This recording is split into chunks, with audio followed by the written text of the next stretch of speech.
আসসালামু আলাইকুম। আজকে আপনাদেরকে দেখাবো কালো এলাচের গাছ। আমি এই গাছটা অনেক শখ করে লাগিয়েছি। আমাদের এক পুলিশ বড় ভাই, উনি ওনার যেখানে থাকতো কোয়ার্টার, সে কোয়ার্টার থেকে এই গাছ নিয়ে এসেছিল। উনি বলেছিল কালো এলাচের গাছ তিনি তার বাড়িতে লাগিয়েছিল।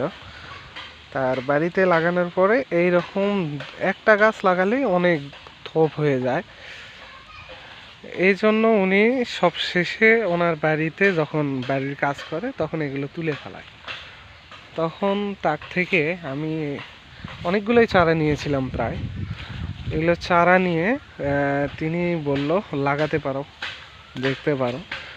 আমি এই গাছটা নিয়ে এসে এখানে লাগিয়েছি আপনাদেরকে একটু দেখানোর জন্য। তা বেশ প্রায় বছর 2-3 পর এইবার ফল এসেছে, ফুলও বলতে পারেন, কারণ এখনও তো মশলা পাই নেই। তাহলে কিভাবে বলবো যে এটাই মশলা কিনা? এটা নাকি কালো এলাচের গাছ। যদি অবশ্যই হয়, অবশ্যই আমার আরও জমি আছে, সেগুলোতে আমি অবশ্যই লাগিয়ে দেখব কেমন হয়, আর আপনাদেরকেও দেখানোর চেষ্টা করব। আর যদি আপনারা কেউ জানেন এটা আসলে কি এবং কিসের গাছ, তাহলে আপনারা একটু কমেন্টের মাধ্যমে আমাকে জানাবেন যে এটা আসলে কিসের গাছ।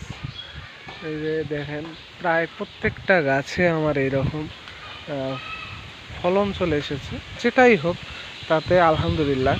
কিন্তু এই যে ফুলগুলো দেখতে পাচ্ছেন, এই ফুল কিছুদিন আগে আমার বাড়িতে তরকারি রান্নার সময় এই ফুল দিয়েছিল তরকারির মধ্যে।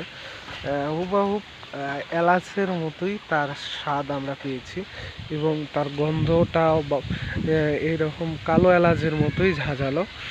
তাই সম্ভবত মনে হয় যে এটা অবশ্যই কালো এলাচের গাছ। কিন্তু কালকে রাত্রে অনেকটাই আমাদের এইদিকে বৃষ্টি হয়েছিল। এই বৃষ্টি হওয়ার কারণে আমাদের এই কালো এলাচের গাছটা হেলে পড়েছে। এখনও আমি কালো এলাচের গাছই বলতেছি, কারণ যেহেতু বড় ভাই বলেছিল এটা কালো এলাচের গাছ, তাই আপনাদেরকেও জানানোর চেষ্টা করতেছি এটা কালো এলাচের গাছ। যদি হয় তাহলে অবশ্যই বোঝা যাবে আমাদের বাংলাদেশে আশাজনক এই ফসলের চাষ হতে পারে না। দেখেন, এটা কিন্তু অনেক ছায়া জায়গা, এখানে অন্য কোনো ফসল হওয়ার একেবারেই পসিবল না।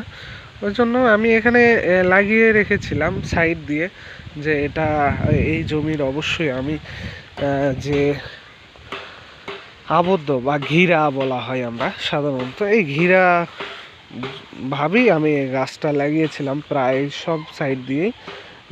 কিন্তু এখানে একটু হয়েছে, আর এই জন্য আমি দেখি এখানে কি হয়। ওই জন্য আমি এটা উঠায় ফেলাইনি যে এর শেষ পর্যন্ত কি হয়। আমি এই জমিটাতে লাগাতে চেয়েছিলাম মিষ্টি আলু।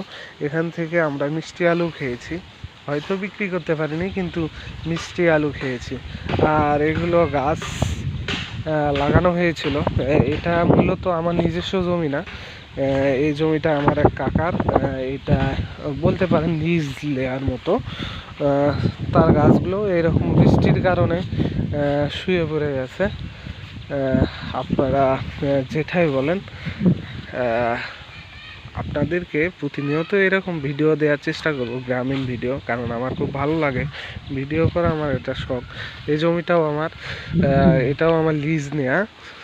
এই জমিতেও আমি ভুট্টা লাগিয়েছিলাম, কিন্তু খুব একটা আশাজনক আমি ফসল পাই নাই, কারণ এখানে প্রচুর পরিমাণে সেচ দেওয়ার কষ্ট হয়। এই জন্য আমি এটাতে ফসল ফলাতে পারি নাই। এটাতে আমি ঘাস লাগাতে চাচ্ছি, বিদেশি যে নেপিয়ার পাকচন ঘাস, এটা লাগাবো। আপনারা অবশ্যই আমার জন্য দোয়া করবেন যেন এগিয়ে যেতে পারি। ইয়ে করেন বড় মাছ, এর মধ্যে যান আবার ওই যে ভুট্টা লেয়া যান ঢুকেন না, নরম ভিউ পেলে। আমি ওই জন্যে ওই বড়টার ভেতরে ঢুকি না।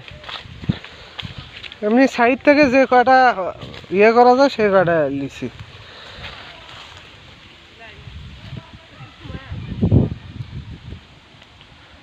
এই যে দেখতে পাচ্ছেন আমি এখানে একটু সাইডে যে বিদেশি নেপিয়ার পাকচন ঘাস এটা লাগিয়েছি এবারকারে। যেহেতু এইটাতে আমার সেই আশাজনক তেমন কোনো ফসল পাইনি আমি, এই বছর প্রায় পুরোটাই আমার মাটি হয়ে গিয়েছে, যা বলতে পারেন লসের কোনো ইয়ে নেই। আমার ওই জমিটাতে ভুট্টা ভালো হয়েছে, কিন্তু এই জমিটাতে যে কয়েকটা গাছ আছে অনেক ভালো ভুট্টা হয়েছে। এই যে দেখতে পাচ্ছেন অনেক কিন্তু মোটা এবং বড়, যে গাছগুলো ভালো সেগুলোতে 2-3টা করে এসেছে। কিন্তু আমি এই জমিটাতে আমি ঘাস লাগাবো। অবশ্যই আপনারা আমার সঙ্গে সহায় থাকবেন এবং আমার জন্য দোয়া করবেন যেন আমি আপনাদের দোয়ায় ভালোবাসায় এগিয়ে যেতে পারি। যে আমি এইভাবে বিদেশি ঘাসগুলো লাগাতে যাচ্ছি, এগুলো আমি রেখেছি যেন আমি এগুলো থেকে আমি চারা করতে পারি। এই ঘাসগুলো দিয়ে আমি পুরো জমিটা আমি ঘাস লাগাতে যাচ্ছি। আমার এই জমিটাতে অনেক কষ্ট ফসল ফলানোর জন্য। এখানে আপনি টাকা দিয়ে পানি পাবেন না, এবং আপনারা যদি চেষ্টা করেন যে নিজে পানি আনবেন সেটাও খুব কষ্টকর, কারণ আমাদের বাড়িটা এখান থেকে অনেক দূর, এই জন্যও হয় না।